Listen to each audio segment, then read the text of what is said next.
Schitt's Creek has been one that's been really, really popular, and just again, like such great messages in these shows, but it just gives us some joy. And I think when we look at it again from a brain science perspective, those elements of being able to toggle away from the stress and into these moments of joy and fun and playfulness, how important that is. So Yeah.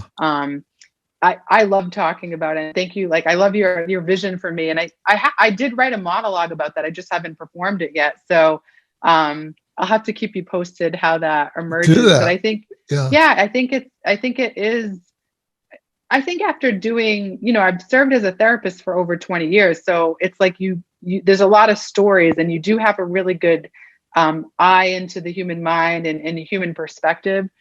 And so, of course, I wouldn't get up and ever share like people's literal stories or that kind of thing. But I think it's a great teacher. Yeah. And then just in my own, personality, everything, it's like I've just learned to, like, again, you can teach through humor. I think that's another like big motivation for me, is that's how we learn. Research shows we learn when we feel safe, when we feel relaxed. That laughter, humor can actually be a big catalyst for learning. And I know, like, my students even, it's not that my classroom is a comedy platform, but I think they appreciate that authentic spirit, and that, again, like, we can kind of laugh at life together and, work in a particular way and have a certain climate in the classroom. I think that creativity is well received by my students too. Yeah, I'm sure it is. So what's this third book that you're working on? Can you share anything about that? I can. I'm so thankful for my partnership with Sounds True. They are just like amazing in the space of just the fusions of psychology and spirituality, and, just elevating the human condition. And so the title is like, I don't think it's public yet, but it's going to come out next year.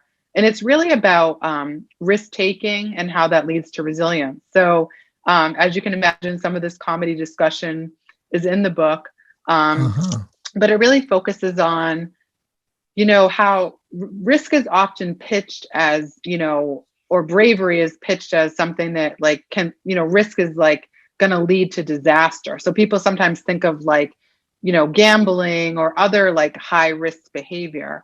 And I think we're taught to live in a space of fear around who we are, or what are people going to think about us. This book really, I think, is going to help people look at the kinds of risks that we can architect. We can architect our own risk choices. And sometimes that might be showing up as our real selves, disclosing things about ourselves, or, standing up against social issues, and looking for, like, our shared humanity.